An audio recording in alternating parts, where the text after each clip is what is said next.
What's up? It's Epic Encounters. Today, we're diving deep into the storm of discussions surrounding the upcoming game, Dustborn. If you thought games like Flintlock or Concord pushed the boundaries of wokeness, buckle up, because Dustborn, set to release on August 20th, 2024, is about to blow the wokeness scale out of the water. This game has sparked a whirlwind of controversy, and we're here to break it all down. So, let's jump straight into the heart of this dramatic saga.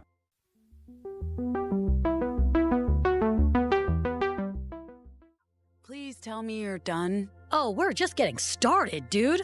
Dustborn is developed by Red Thread Games, the same team behind Dreamfall, The Longest Journey, and its sequels. When I first saw the trailer for Dustborn, I couldn't believe my eyes. The game seems to be a narrative-driven adventure steeped in progressive ideologies, aimed at reflecting a world where social justice, equity, and diversity are at the forefront. The game is set in a dystopian future where misinformation and disinformation reign supreme, and the protagonist leads a band of misfits on a road trip across a divided America. Right off the bat, the game's premise screams woke ideology. The narrative focuses on themes like combating misinformation, promoting diversity, and championing social justice.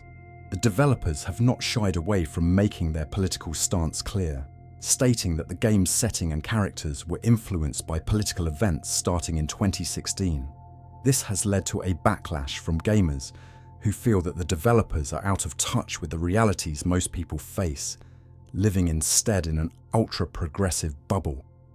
One of the most striking aspects of Dustborn is its use of words as weapons. The game emphasizes the power of language to bring people together or tear them apart, which is a clear nod to the current socio-political climate.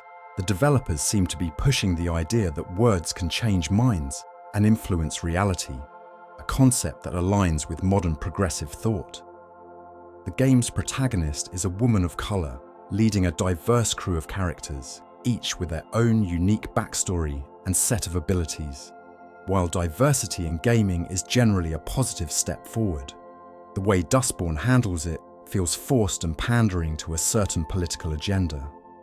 The characters are designed to represent various marginalized groups, but this representation feels more like a checklist than a genuine attempt to create deep, meaningful characters.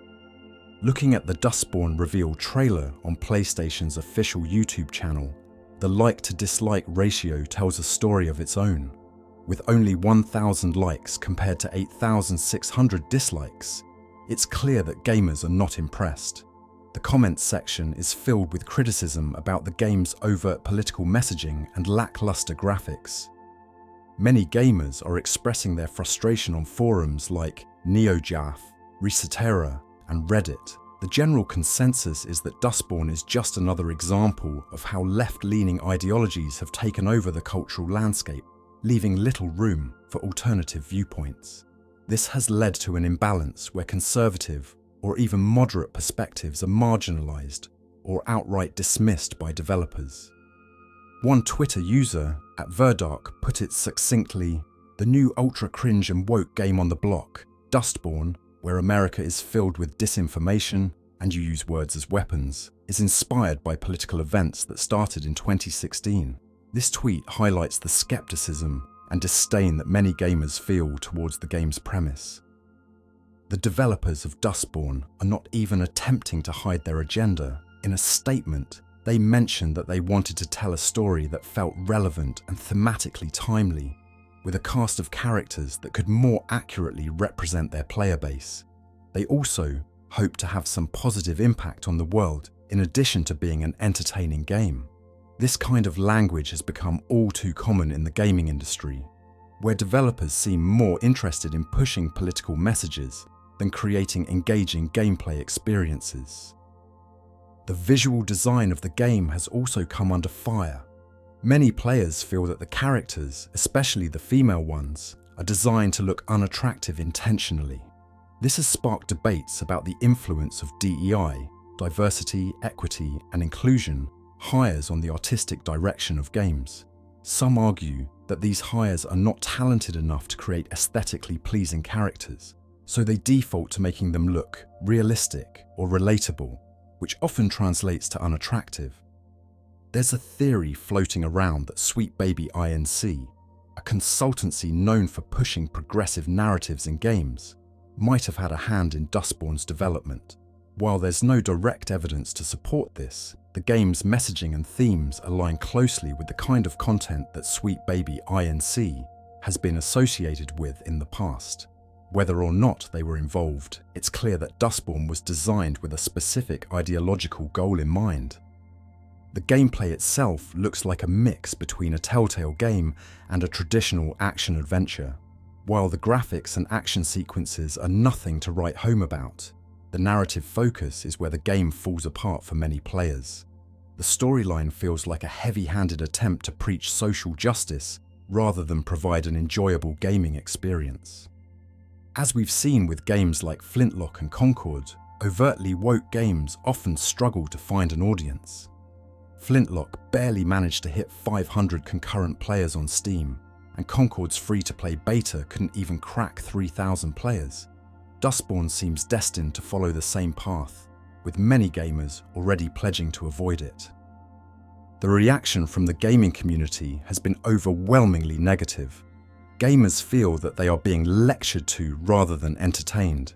They're tired of games that prioritize political messaging over fun and engaging gameplay.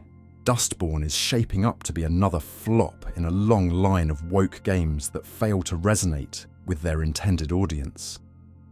The question remains, how will Dustborn perform once it's released? If the initial reactions are any indication, it's not looking good. The game seems poised to be another casualty in the ongoing culture wars within the gaming industry. The developer's intention to create a politically charged narrative may end up alienating more players than it attracts. In conclusion, Dustborn represents the peak of wokeness in the gaming industry.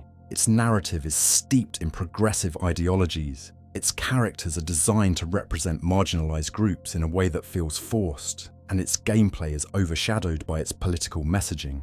The backlash from the gaming community is a clear sign that players are fed up with being preached to. They want games that are fun, engaging, and free from overt political agendas. Thanks for joining us on this deep dive into the world of gaming and streaming drama. Don't forget to like, share, and subscribe for more updates and in-depth gaming analysis. Until next time, keep exploring, keep gaming, and stay epic.